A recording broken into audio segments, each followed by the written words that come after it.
Hello दोस्तों, एक बार फिर मैं दीपेंद्र शुक्ला आप सभी का स्वागत करता हूं आपके अपने YouTube चैनल श्री स्टडीज पर। यहाँ पर अभी हम बहुत अच्छे से टेंसेस को और ग्रामर को समझ रहे हैं। दोस्तों मेरा यकीन मानिए, यदि आपने मेरे इस ग्रामर की सीरीज के सारे वीडियोस देख लिए तो आप अपनी जीवन में कभी भी ग्रामर के कॉन्सेप्ट्स को नहीं भूलेंगे। कभी भी आपको किसी भी सेंटेंस के फॉर्मेशन या किसी भी कॉम्पिटिटिव एग्जाम या किसी भी हायर सेकेंडरी हाई स्कूल किसी भी एग्जाम में कभी भी ग्रामर से रिलेटेड कोई कंफ्यूजन नहीं होगा, इसकी मैं दोस्तों आपको गारंटी देता हूं। क्लियर है दोस्तों? तो अभी हम पढ़ रहे थे टेंस और आगे हम पढ़ने वाले हैं फ्यूचर कंटिन्यूअस टेंस। ठीक है, अब फ्यूचर कंटिन्यूअस इट मीन क्या बोले, भविष्य में भी चलता है क्या कुछ ऐसी कोई सिचुएशन यदि बने तो लाइक जब तुम मेरे घर आओगे तो शायद मैं नहा रहा होऊंगा। ठीक है, पहली चीज कि जब तुम आओगे तब मैं क्या कर रहा हूंगा, नहा रहा हूंगा। इस प्रकार की सिचुएशंस हमारे जीवन में लगातार बनती ही है ना। तो इस प्रकार की कंडीशंस की फ्यूचर में भी कंटिन्यूटी चले कि काम खत्म ना हो, काम शुरू तो हो जाए लेकिन काम खत्म ना हो।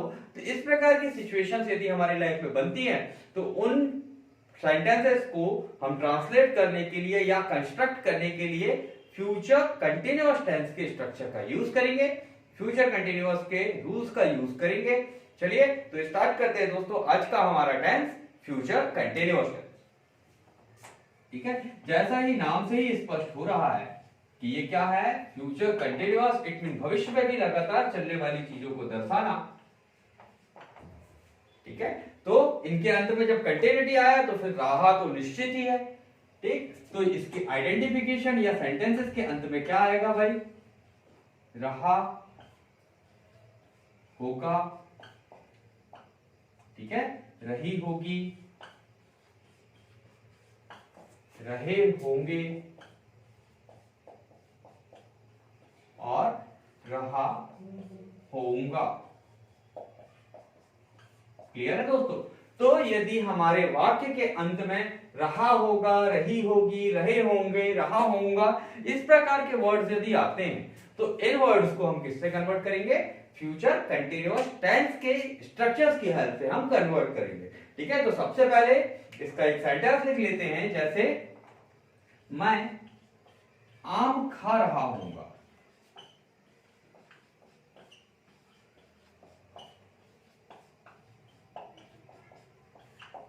सिमेट्री के लिए मैं फिर से उसी सेंटेंस को यूज कर रहा हूं जो कि हमने रेगुलरली किया हुआ है। इससे आपको क्या होगा कि स्ट्रक्चर्स के डिफरेंट कॉन्सेप्ट्स के बारे में बहुत अच्छे से जानकारी मिलेगी, एक ही बार में आप सारी चीजें समझ पाएंगे। क्लियर है दोस्तों? तो सेंटेंस यहां पर मैंने लिखा मैं आम खा रहा होऊंगा कि फ्यूचर में जब हम मिलेंगे या जब जिस भी फ्यूचर के इंसिडेंट्स की बात कर रहा हूं मैं, उस टाइम में हम क्या कर रहे हैं, आम को खाने का काम कर रहे हैं। और काम कंप्लीट हुआ है क्या, वो उस टाइम पर भी नहीं हुआ है। इसी को कहा जाएगा फ्यूचर कंटिन्यूअस टेंस।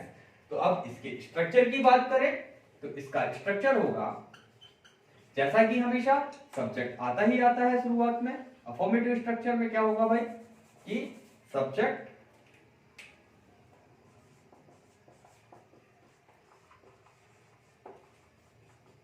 फिर हेल्पिंग वर्ब हमारी फ्यूचर के लिए जैसा मैंने आपको बताया था कि विल और शाल का यूज करेंगे हमेशा। तो यहां पर हमने हेल्पिंग वर्ब यूज कर ली, विल और शाल। क्लियर है? अब बात करते हैं कंटिन्यूटी। कंटिन्यूटी मींस लगातार, और लगातार मतलब वर्ब का कौन सा फॉर्म, सही पकड़े हैं शायद आप सही पकड़े शायद आप सभी ने कि वर्ब का जीरंड फॉर्म या वर्ब में जब आईएनजी लगा ली जाती है तो वो कंटिन्यूटी के लिए ही बना हुआ होता है। तो कंटिन्यूटी इट मीन वर्ब का कौन सा फॉर्म आने वाला है भाई, जीरंड फॉर्म आने वाला है। अब एक समस्या की थोड़ी देर पहले या पिछले वीडियो में मैंने आपको बताया था कि क्या था भाई कि वर्ब विल और शाल के साथ वर्ब का कौन सा फॉर्म हमेशा यूज करेंगे, that will be the first form of the verb.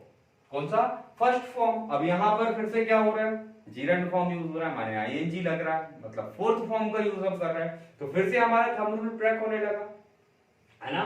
तो अब उसका बैलेंस बनाने के लिए हमें किसी बैलेंसिंग वर्ड या न्यूट्रलाइजर वर्ब का यूज करना होगा जिससे ये बैलेंस बन जाए। तो हमने क्या किया, यहां पर यूज कर लिया फिर से बी का, जिससे इस सेंटेंस के सेंस में भी कोई परिवर्तन नहीं आएगा साथ ही साथ हमारा काम भी चल जाएगा कि विल और शाल के साथ हमेशा वर्ब का फर्स्ट फॉर्म यूज करता है, मतलब भैया तुम भी खुश और कंटिन्यूटी तुम भी खुश। तो एक साथ हमने दो कंडीशन में दो लोगों को खुश कर दिया कि हेल्पिंग वर्ब भी खुश कि उनको फर्स्ट फॉर्म चाहिए था, उनको दूसरा फॉर्म चाहिए ही नहीं था, तो वो भी खुश हो गई, और साथ ही साथ सेंटेंस की जो डिमांड है, जो हमारी आवश्यकता है, उसकी भी पूर्ति हमने यहाँ पर कर ली है। क्लियर? तो इसके साथ हो जाएगा, लास्ट में हम यूज करते हैं ऑब्जेक्ट। क्लियर? ये स्ट्रक्चर आपको समझ में आ गया होगा दोस्तों। अब इसे हम कन्वर्ट करते हैं इंग्लिश में, या इस सेंटेंस को कन्वर्ट करते हैं इंग्लिश में। मैं आम खा रहा हूंगा, तो सब्जेक्ट एज ऑलवेज क्या है भाई? आई। आई के साथ हम फिर से यूज करेंगे शाल का, फिर यहां पर बी शाल की रिक्वायरमेंट को पूरा करने के लिए, लेकिन अब कंटिन्यूटी के रिक्वायरमेंट को पूरा करने के लिए क्या करना पड़ेगा? वर्ब के जीरंड फॉर्म को यूज करना पड़ेगा। तो आई शाल बी, फिर आ जाएगा ईट, और ईट में लग जाएगा ING, I shall be eating. और अब क्या खाने वाले थे भाई? आम, तो आम यहां पर आखिरी में आ ही जाता है, तो क्या हो गया? I shall be eating mango.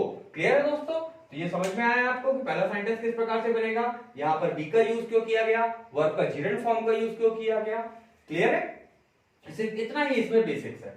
Will और शाल के यूज में आपको पहले ही बता चुका हूं कि शाल का यूज हमेशा किसके साथ होगा? आई और वी के साथ। किसका? आई और वी के साथ हमेशा शाल का यूज होगा। It mean first person subject के साथ शाल का यूज होता है, और रेस्ट ऑफ द सेकंड और थर्ड पर्सन के साथ हम किसका यूज करेंगे? विल का यूज करेंगे। क्लियर? अब बात करते हैं इसके नेगेटिव की। यार ये तो सामान्य सेंटेंस हमने बोल दिया, जनरल जो बात करते हैं। अब यदि फ्यूचर में भी मेरे को नहीं खाना है, तो क्या हो जाएगा ये सेंटेंस हमारा कि मैं आम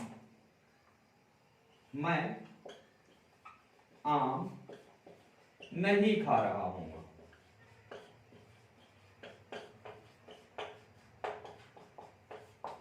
क्लियर? तो नेगेटिव सेंस, अब नेगेटिव सेंस को दर्शाने के लिए हम किसका यूज करते थे भाई? नॉट का यूज करते थे। तो अब इसका नेगेटिव स्ट्रक्चर भी बोला लेते हैं। नॉट का यूज करते हैं, तो नॉट का यूज हमें क्या करना है? इस हेल्पिंग वर्ब के बाद। तो ये लिख लेते हैं इसका स्ट्रक्चर को भी, सब्जेक्ट प्लस विल या shall plus not plus be plus verb का जीरंड फॉर्म, फिर ऑब्जेक्ट। क्लियर? तो ये हो गया हमारा negative structure future continuous tense का। ठीक है? अब दोस्तों इसकी हेल्प से हम इस सेंटेंस को भी इंग्लिश में ट्रांसलेट कर लेते हैं। मैं मीन होता है आई, और आई के साथ लगेगा शाल, तो आई शाल, फिर नॉट, फिर बी, फिर वर्ब का जीरंड फॉर्म मींस ईट, और ईट में लग जाएगा ING। तो आई शाल नॉट बी ईटिंग, और क्या खा रहे थे आप? मैंगो। सो ये हमारा सेंटेंस कंप्लीट हो गया कि मैं आम नहीं खा रहा हूंगा, I shall not be eating mango. Clear है? अब बात करते हैं प्रश्न पूछने की कि क्या मैं भविष्य में आम खाऊंगा? आज तो नहीं खा रहा भैया, लेकिन क्या भविष्य में भी खा रहा हूंगा? तो इसके बारे में बात कर लेते हैं। तो इंटरोगेटिव हो जाएगा कि क्या मैं आम खा रहा हूंगा।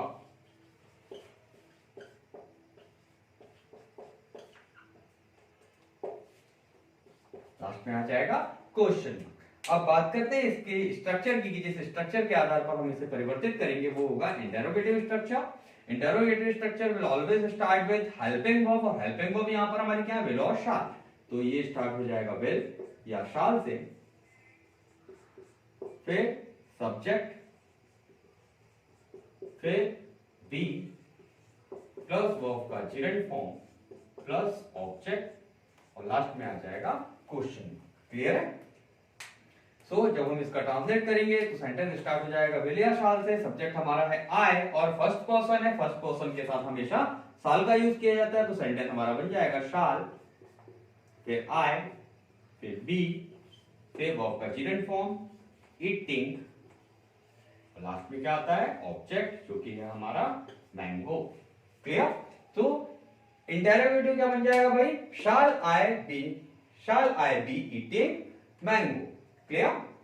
अब यदि प्रश्न भी पूछना है और नेगेटिव सेंस भी दर्शाना है, तो क्या सेंटेंस बन जाएगा भाई हमारा कि क्या मैं आम नहीं खा रहा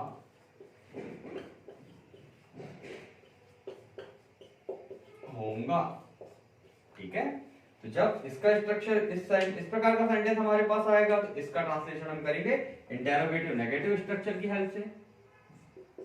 तो इंटेरोगेटिव नेगेटिव स्ट्रक्चर क्या होगा, नेगेटिव सेंटेंस से बनाया जाता है, हेल्पिंग वर्ब को उठाकर सामने लाकर बाकी का एज इट इज रख दिया जाता है। तो क्या हो जाएगा कि हेल्पिंग वर्ब हमारे सामने विल और shall plus subject plus not plus be plus verb का gerund form plus object, last में आ जाएगा क्वेश्चन। क्लियर है? अब इसका भी ट्रांसलेशन हमें इंग्लिश में करना हो तो हम कैसे करेंगे भाई? सबसे पहले तो हमारा सब्जेक्ट है आई और आई के साथ यूज होता है शाल, तो हो जाएगा शाल आई, फिर नॉट, फिर बी, फिर वर्ब का जीरेंट फॉर्म इट मीन ईट, ईट में लगा दिया आईएनजी तो ईटिंग, और क्या खा रहे थे आप? मैंगो। क्लियर? तो इस प्रकार से हम फ्यूचर कंटिन्यूअस के टेंस जिनमें हमेशा भविष्य में भी लगातार कार्य के चलने को दर्शाया जाएगा, उसके चारों स्ट्रक्चर्स की जानकारी हमने ले ली कि बी का यूज क्यों किया जाता है भाई, जीरेंट फॉर्म का यूज क्यों किया जाता है, नेगेटिव कैसे बनाया जाता है, इंटेरोगेटिव कैसे बनाया जाता है। आई थिंक ये सारी चीजें आपको समझ में आ गई होंगी दोस्तों। ठीक है दोस्तों, तो आज के लिए बस इतना ही। ये आज हमने पढ़ा फ्यूचर कंटिन्यूअस टेंस। यदि आपको मेरे द्वारा बताए गए सारे कॉन्सेप्ट, सारी चीजें पसंद आई होंगी तो प्लीज मेरे इस चैनल को लाइक करिएगा, सब्सक्राइब करिएगा। ठीक है दोस्तों, तो मिलते हैं अगले वीडियो पर। तब तक के लिए जय हिंद, जय भारत।